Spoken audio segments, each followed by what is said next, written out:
तो आज अपन कर रहे हैं चैप्टर नंबर 6 का रिवीजन, जिसका नाम है prevention of operation and mismanagement. ठीक है, यहाँ अपन दोनों टर्म्स समझ चुके हैं।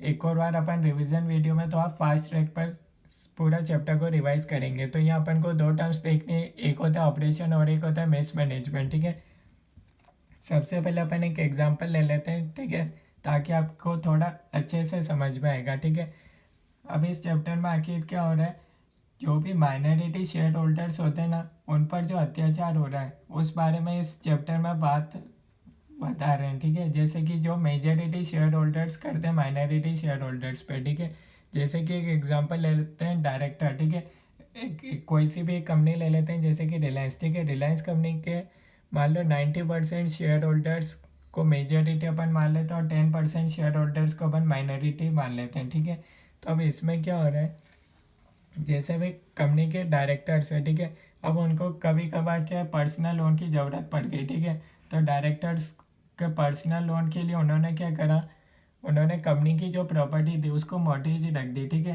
तो इससे अल्टीमेटली नुकसान किसका हुआ, कंपनी का हुआ। ठीक है, कंपनी के जो भी शेयर होल्डर्स थे उनका नुकसान हुआ, पर फ़ायदा किसका हुआ, डायरेक्टर्स का पर्सनल पर्सनल फ़ायदा हुआ। ठीक है, क्योंकि डायरेक्टर्स को पर्सनल लोन चाहिए था, उन्होंने क्या करा, कंपनी की जो भी प्रॉपर्टी थी उसको मॉर्गेज रख दी। तो इस चैप्टर में इसको बता रखा है कि अब अगर वो कोई भी एक्ट है ये पास कर लेते हैं जिसमें उनको ऑर्डिनरी रिसोल्यूशन या स्पेशल रिसोल्यूशन पास कर लेते हैं। ठीक है, अभी तक अपन ने जितने भी लास्ट चैप्टर पढ़े थे उनमें अपन ने यही देखा कि कोई भी चीज़ पास करनी है इनको, तो या तो ऑर्डिनरी रिसोल्यूशन की लिमिट बता रखी है, स्पेशल रिसोल्यूशन पास कर लें।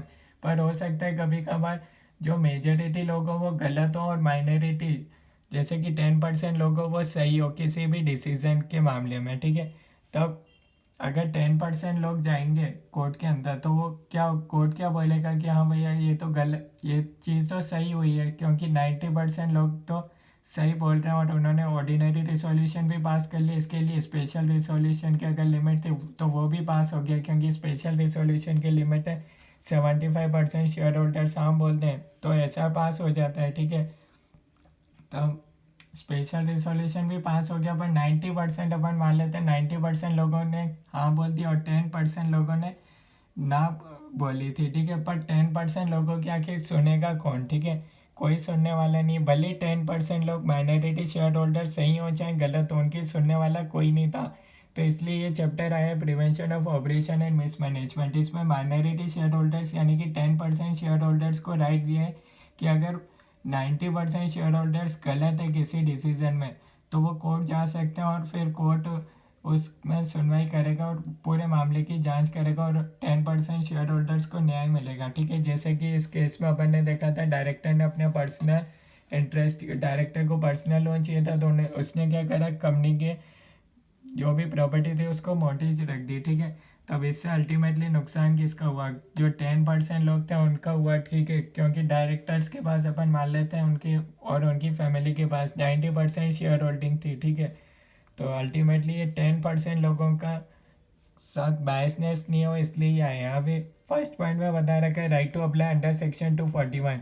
ये सेक्शन 244 है जिसमें बता रखा है कि कौन कौन लोग अप्लाई कर सकते हैं इसमें। ठीक है, अब माइनॉरिटी अपन ने देखा था 10% लोग। ठीक है, तो अब उसमें क्या एक जना भी अप्लाई कर सकता है कि अगर उसको लग रहा है कि ये 90% लोगों ने जो डिसीजन लिया है वो गलत है। ठीक है, तो ये अपन देखेंगे कम से कम कितने होने चाहिए माइनॉरिटी, तब जाकर वो अगेंस्ट माइनॉरिटी के अगेंस्ट केस फाइल कर सकते हैं। ठीक है, तो इसमें बता रखा है following member shall have right to apply. ठीक है, अगर कंपनी हैविंग शेयर कैपिटल, अगर कंपनी में शेयर कैपिटल है तो 100 मेंबर्स यानी कि अपन जैसे जो भी 100 मेंबर्स है कंपनी के वो लोग अप्लाई कर सकते हैं मिलकर। ठीक है, b 1/10 of total members, company के जितने भी टोटल मेंबर्स है उसके 1/10 लोग बोल रहे हैं कि हाँ भैया गलत हो रहा है कंपनी में, तो वो लोग भी अप्लाई कर सकते हैं। See holding 1/10 of total issue share capital. ठीक है, यानी कि कोई एक जना भी हो सकता है जिसके पास टोटल इशू शेयर कैपिटल का 1/10 है तो वो जना भी अप्लाई कर सकता है। और अगर कंपनी में शेयर कैपिटल नहीं है यानी कि अगर कंपनी लिमिटेड बाय गारंटी है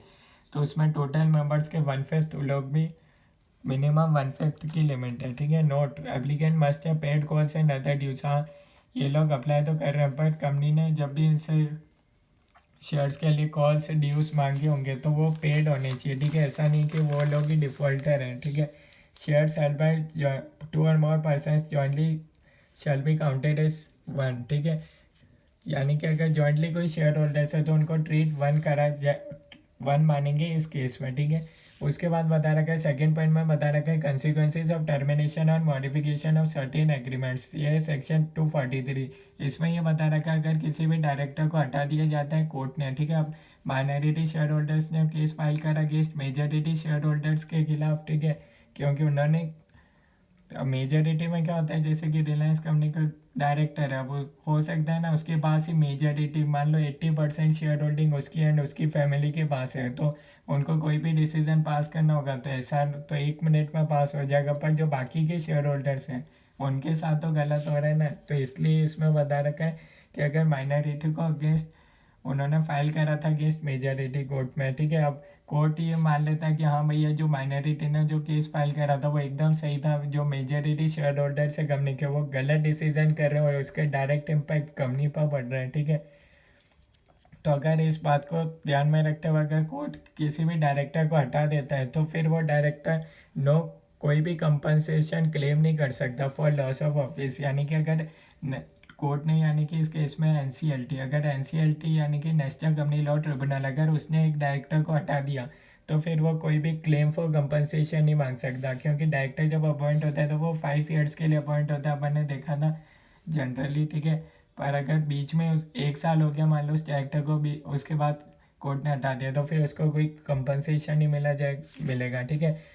उसके बाद सेकेंड पॉइंट में बता रखा है अगर whose MD director manager whose agreement is terminated or set aside but order cannot without tribunal permission be appointed for 5 years from the date of order। इसका क्या मतलब है, जो जना हटा, ठीक है, कोर्ट ने जिस डायरेक्टर को हटा दिया वो 5 साल बाद तो वापस ज्वाइन कर सकता है कि बिना किसी परमिशन के, पर अगर उसको विदिन 5 ईयर्स वापस कंपनी में आना है तो उसको क्या करना पड़ेगा, ट्रिब्यूनल की परमिशन लेनी पड़ेगी प्लस सेंट्रल गवर्नमेंट का भी अप्रूवल लेना पड़ेगा। उसके बाद अपन ने देखा था नोट, अगर बीच में कोई मान लो 100 मेंबर्स ने एप्लीकेशन दे दी थी, ठीक है, एप्लीकेशन देने के बाद 20 लोगों ने वापस अपनी एप्लीकेशन ले ली तो भी उसको 100 ही काउंट करेंगे, ठीक है। थर्ड पॉइंट में बता रखा था application to tribunal for relief in cases of operation etcetera, ये है सेक्शन 241। इसके अंदर बता रखा है कि आखिर ट्रिब्यूनल को कौन कौन लोग एप्लीकेशन दे सकते हैं, ठीक है। तो 2 जने दे सकते हैं एप्लीकेशन, एक तो अपन ने ये देखा था कि ये वाली अंडर सेक्शन 244 वाले लोग दे सकते हैं, और अगर एक और केस है सेंट्रल गवर्नमेंट भी एप्लीकेशन दे सकती है, ठीक है। सेंट्रल गवर्नमेंट मतलब अगर सेंट्रल गवर्नमेंट को लग रहा है pre judicial in public interest, यानी कि जो कंपनी के शेयर होल्डर्स हैं उनको ध्यान में रखते हुए अगर सेंट्रल गवर्नमेंट को लग रहा है कि ये कंपनी बहुत ही ज़्यादा गलत कर रही है, ठीक है, और इस तरफ शेयर होल्डर्स का भी ध्यान नहीं जा रहा, तो सेंट्रल गवर्नमेंट खुद एप्लीकेशन दे सकती है ट्रिब्यूनल को, फिर ट्रिब्यूनल इस बारे में जांच करेगा। अब मिसमैनेजमेंट का क्या मतलब नहीं है, ठीक है, कुछ प्रैक्टिकल एग्जांपल बता रहा हूँ क्योंकि कई बार इसको केस स्टडी बनाकर एग्जाम में पूछा हुआ है, ताकि आप, तो ये आपके बहुत हेल्पफुल रहेगा, ठीक है। तो मिसमैनेजमेंट क्या नहीं है, जैसे कि कंपनी ने, अब मान लो कंपनी ने कोई नया प्रोडक्ट लॉन्च करा और वो फेल हो गया, तो आप इस बात को नहीं बोल सकते कि भैया ये तो कंपनी ने मिसमैनेजमेंट करा, ठीक है। तो ये मिसमैनेजमेंट का एग्जांपल नहीं है। या फिर कंपनी ने बाय कर ली 600 करोड़ प्रॉपर्टी एंड 650 करोड़, ठीक है, हो सकता है कमर्शियल जजमेंट या रॉन्ग हो गया और डायरेक्टर्स लोगों का, ठीक है, पर उनका ऐसा कोई इरादा नहीं था कि जानबूझ के ज़्यादा में प्रॉपर्टी बाय करना, ठीक है, और रिलेटेड पार्टी भी नहीं था इस केस में, तो इसको जेन्युइन माना जाएगा। अगर ये जेन्युइन है तो इसको मिसमैनेजमेंट का भी पार्ट नहीं बोलेंगे, क्योंकि यह कमर्शियल जजमेंट गलत हो गया, ठीक है। हो सकता है ना, क्योंकि कंपनी नॉट डिक्लेयर डिविड, हो सकता है कंपनी को कोई अर्जेंट ज़रूरत हो लैंड पार्सल की, तो उन्होंने खरीदा हो, तो इसलिए ये मिसमैनेजमेंट का एग्जांपल नहीं है, ठीक है। थर्ड पॉइंट में लिखा हुआ है company not declare dividend to all members for last 3 years, company ने लास्ट 3 ईयर्स तक किसी भी मेंबर को डिविडेंड नहीं दिया, तो ये भी मिसमैनेजमेंट का पार्ट नहीं है। भैया हो सकता है कंपनी को लग रहा है कि इस साल लास्ट अभी थोड़े साल तक अगर डिविडेंड नहीं देंगे तो ये कंपनी के लिए अच्छा रहेगा, कंपनी उस जो डिविडेंड के पैसे जो नहीं जा रहे उसको कंपनी वापस अपने बिजनेस के अंदर री इन्वेस्ट करेगी, तो उससे कंपनी को ज़्यादा फायदा होगा। हाँ, ऐसा हो सकता है कि कंपनी ने सिर्फ आपको डिविडेंड नहीं दिया, बाकी सारे शेयर होल्डर्स को डिविडेंड दिया, तो ये ऑपरेशन का एग्जाम्पल हो सकता है, ठीक है। अब ऑपरेशन का एग्जाम्पल भी देख लेते हैं, जब अपन ने देखा ये सारे एग्जाम्पल नहीं है तो आखिर ऑपरेशन क्या है, मिसमैनेजमेंट क्या है, ये भी देख लेते हैं। तो ऑपरेशन का मतलब है कंपनी ने सारे मेंबर्स को नोटिस दिया था आने कि भले ही आपके पास कम शेयर होल्डिंग, भले ही आपके पास 10%, मान लो आप भले ही आपके पास एक शेयर था, पर कंपनी जब भी मीटिंग बुलाएगी तो आपको नोटिस देना जरूरी है। तो अगर कंपनी ने आपको नोटिस नहीं दिया और बाकी सारे मेंबर्स को मीटिंग का नोटिस दिया, तो ये ऑपरेशन का एग्जांपल है, क्योंकि हर एक शेयर होल्डर को मीटिंग का नोटिस मिलना जरूरी है। ठीक है, मिसमैनेजमेंट का एग्जांपल देख लेते हैं। Company not doing accounting, lack of internal control. ठीक है, कंपनी ना ध्यान से अकाउंटिंग कर रही है। ठीक है, कोई प्रॉपर इंटरनल कंट्रोल ही नहीं है। ठीक है, तो इससे हो सकता है कि कंपनी के आगे जाके पेनल्टी लग जाए इनकम टैक्स, जीएसटी वगैरह में। ठीक है, तो अगर ऐसा कंपनी जानबूझ के कर रही है तो ये मिसमैनेजमेंट का एग्जांपल हो जाएगा। उसके बाद अपन और एग्जांपल देख लेते हैं ताकि आपको हेल्पफुल रहेगा। ठीक है, 14 है और एग्जांपल मैंने इकट्ठे करें जो प्रैक्टिकल केस लॉस होते हैं ना, उसको ध्यान में रखते हुए, ताकि आपको अलग अलग जगह पढ़ने की ज़रूरत नहीं पड़ेगी। पहला, careless act is not operation, fire extinguisher not establish. ठीक है, कंपनी को लगा भी फायर एक्सटिंग्विशर की अभी ज़रूरत नहीं है कंपनी में, तो कंपनी ने नहीं रखा, तो ये कोई ऑपरेशन का एग्जाम्पल नहीं, कोई मिसमैनेजमेंट का एग्जाम्पल नहीं है। ठीक है, सेकेंड पॉइंट में बता रखा है single act of operation having continuous impact is operation, यानी कि कब ये ऑपरेशन का एग्जांपल है सेकेंड पॉइंट वाला। इसका क्या मतलब है, डायरेक्टर को रॉन्गली अपॉइंट कर लिया, नॉट पासिंग हुआ। ठीक है, अपन ने देखा था डायरेक्टर को अपॉइंट करने के लिए ऑर्डिनरी रिसोल्यूशन चाहिए होता है, पर बाकी बोर्ड ऑफ डायरेक्टर्स ने क्या करा, विदाउट पासिंग हुआ डायरेक्टर को अपॉइंट कर लिया, तो ये ऑपरेशन के एग्जाम्पल है। थर्ड, ये illegal act is not oppressive to shareholder. अब मान लो किसी स्टेट, इंडिया के किसी स्टेट में कोल्ड ड्रिंक को बैन कर रखा है और कंपनी उसको चुपके से उसी स्टेट में सप्लाई कर रही है, तो ये भी ऑपरेशन का एग्जांपल नहीं है। हाँ, कंपनी भले गलत कर रही है तो उसके लिए दूसरे एक्ट बने हुए, उसमें आप जाके कंप्लेन कर सकते हो। ये कोई ऑपरेशन में का एग्जांपल नहीं, आप इस सेक्शन का यूज़ नहीं कर सकते। Fourth, not declaration of dividend, company ने सारे शेयर होल्डर को डिविडेंड नहीं दिया, तो ये भी ऑपरेशन का एग्जांपल नहीं है। Fifth, majority also claim for operation. ठीक है, कई बार मेजॉरिटी लोग भी बोल सकते हैं कि हमारे साथ ऑपरेशन हो रहा है, ऐसा पॉसिबल है। ठीक है, सिक्स्थ है इंक्रीज और decrease in capital of company if not operation until and unless it changes majority into minority. ये किसकी बात कर रहे हैं, मान लो कंपनी में 3 डायरेक्टर थे, ए बी सी। ठीक है, तीनों के पास इक्वल शेयर होल्डिंग थी, 1/3 1/3 1/3।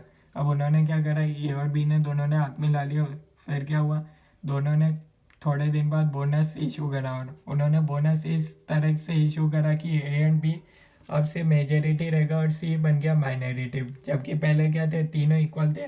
अब उन्होंने बोनस ही इस तरीके से इशू करा कि ए और बी से मेजॉरिटी रह जाएंगे, सी माइनॉरिटी रह जाएगा। ठीक है, ताकि जब भी ओ आर ऐसा पास करना हो, दो जने मिलकर ही कर लें, उसकी ज़रूरत नहीं पड़े, तो ये गलत है, तो ये ऑपरेशन का एग्जांपल हो जाएगा। ठीक है, अदरवाइज कोई इंक्रीज और डिक्रीज इन कैपिटल होता है तो वो ऑपरेशन का एग्जांपल नहीं है। जैसे कि ए बी सी तीनों डायरेक्टर थे, तीनों के पास 1/3 1/3 1/3 था, अब बोनस भी उन्होंने इसी तीनों को बराबर रेशो में करा, ताकि जब भी बोनस मिल गया उसके बाद इफेक्ट देखेंगे तो भी अगर तीनों की शेयर होल्डिंग इक्वल है तो ये ऑपरेशन का एग्जाम्पल नहीं है। ठीक है, जब वो मेजॉरिटी माइनॉरिटी बनेगा तभी वो ऑपरेशन का एग्जाम्पल है। Omission to give notice of meeting is oppression, हाँ किसी एक शेयर होल्डर को नोटिस नहीं दिया तो वो ऑपरेशन का एग्जाम्पल है। एट्थ पॉइंट में बता रखा है giving short notice of meeting is not operation, यानी कि हो सकता है कंपनी किसी एक शेयर होल्डर को थोड़ा सा डिले हो गया हो। ठीक है, कंपनी ने नोटिस तो भेज दिया था पर कोई जेन्युइन डिले रह गया हो। ठीक है, तो उस कारण शेयर होल्डर को थोड़ा लेट नोटिस मिला। हाँ, इतना नोटिस मतलब मीटिंग से पहले इतना 2 दिन का गैप था कि भाई शेयर होल्डर आराम से आ जाए। ठीक है, ऐसा भी नहीं था कि बिल्कुल रात को ही दिया हो, थोड़ा सा डिले हो गया। ठीक है, 1-2 दिन का, तो वो कोई ऑपरेशन का एग्जाम्पल नहीं है। ठीक है, जेन्युइन था डिले तो वो ऑपरेशन का एग्जाम्पल नहीं है। हाँ, इतना नहीं होना चाहिए कि एकदम एक दिन पहले ही भेजा और अगले दिन मीटिंग थी, ऐसा नहीं होना चाहिए। Ninth, dispute among directors having serious impact on companies miss management. और मिस मैनेजमेंट का क्या एग्जांपल है, डायरेक्टर लोग ही आपस में लड़ रहे हो, कंपनी का काम ही नहीं कर रहे, डायरेक्टर लोग ही स्ट्राइक पर बैठे हैं तो कंपनी का नुकसान हो रहा है। 10th, तो यह मिस मैनेजमेंट का एग्जांपल है। ठीक है, मिस मैनेजमेंट और ऑपरेशन दोनों के लिए आप जा सकते हो ट्रिब्यूनल के पास। 10th है removal of member director without reasonable opportunity of being out is operation. अपन ने देखा था जब भी डायरेक्टर को हटाएंगे तो एक बार उसको रीजनेबल अपॉर्चुनिटी देंगे, बोलने का मौका मिलेगा, पर अगर उसको बोलने का मौका ही नहीं दिया, हटा दिया, तो ये ऑपरेशन का एग्जाम्पल है। या डायरेक्टर के साथ भी ऑपरेशन हो सकता है। 11th है merely because majority are carrying on competing business does not mean minority are being oppressed unless majority are diverting business from company। अब इसमें क्या हो रहा है, मान लो एक रिलायंस कंपनी है, वो पेट्रोलियम का काम करती है, और थोड़े दिन बाद क्या करा, बोर्ड ऑफ डायरेक्टर्स, जो रिलायंस कंपनी के बोर्ड ऑफ डायरेक्टर्स थे, उन्होंने भी अपना पेट्रोलियम का बिजनेस स्टार्ट कर दिया। वो क्या करने लगे, जो रिलायंस के ग्राहक थे पेट्रोलियम के, उनको बोल दिया आप इस कंपनी से मत खरीदो, तो हम डायरेक्टली हमारे जो डायरेक्टर्स हैं, ठीक है, ये भी डायरेक्टर्स तो 15 हो सकते हैं, पर 4-5 डायरेक्टर्स ने अपना खुद का बिजनेस अलग से स्टार्ट कर दिया, और उन्होंने बोला कंपनी के ग्राहकों को कि आप यहाँ से मत खरीदो, आप हमारे यहाँ प्राइवेट अलग से खरीद लो, हम आपको अच्छा डिस्काउंट देंगे। तो ये ऑपरेशन का एग्जाम्पल हो सकता है 11th, क्योंकि अल्टीमेटली वो रिलायंस के डायरेक्टर है, पर फ़ायदा तो अपना करा रहे। 12th है right issue is not operation. Right issue operation नहीं, क्यों, जब भी राइट इशू मिलता है तो उनको उस प्रपोर्शन में मिलते हैं शेयर्स, ठीक है, तो वो भी ऑपरेशन नहीं है, ठीक है। 13 shareholder right to elect director become denied is oppression, ठीक है। 14th में रिवॉल्व of director in meeting without quorum is oppression. आज डायरेक्टर को हटा दिया विदाउट क्वारम, ठीक है, अपन ने देखा था अगर क्वारम नहीं है तो एडजॉर्न हो जाएगी मीटिंग, और फिर भी अगर डायरेक्टर हटा दिया तो ये ऑपरेशन है। उसके बाद अपन ने देखा था कौन कौन अब अप्लाई कर सकते हैं, ठीक है, यानी कि अपन ने देखा था 100 मेंबर्स ही हैं, तो उनमें भी बता रखे एप्लीकेंट कौन कौन हो सकते हैं। जिसने अनपेड कॉल्स ही पेड नहीं करे कंपनी के, तो वो जन अप्लाई नहीं कर सकता। जॉइंट होल्डर्स को अपन ट्रीट करेंगे 1, ठीक है। होल्डर ऑफ शेयर वारंट वो नहीं कर सकता, ठीक है। Number members in case of demat, ठीक है, यानी कि आप जब भी शेयर खरीदते हो डीमेट में, तो आप क्या बनते हो, बेनिफिशियल ओनर बनते हो, ठीक है। असली में रजिस्टर्ड ओनर तो RNSDL ही रहता है, ठीक है, तो उसमें बेनिफिशियल ओनर यानी कि आप अप्लाई कर सकते हो, RONSDL अप्लाई नहीं कर सकता। फिर उसमें person holding degree for ratification of registered members, ठीक है, डिग्री एक लीगल ऑर्डर होता है, तो वो जना भी अप्लाई कर सकते हैं। Transfer he until transfer is registered, जब तक वो रजिस्टर्ड ही नहीं हुआ तब तक वो अप्लाई नहीं कर सकता। लीगल रिप्रेजेंटेटिव कर सकता है, प्रेफरेंस शेयर होल्डर को भी बोला है वो जन अप्लाई कर सकता है, ठीक है। अब अपन देखते हैं ऑपरेशन एंड मिसमैनेजमेंट का क्या मतलब हुआ। ऑपरेशन होता है पास्ट प्लस प्रेजेंट, ठीक है, जिसका कंटिन्यूस इम्पैक्ट आज भी आ रहा है, ठीक है।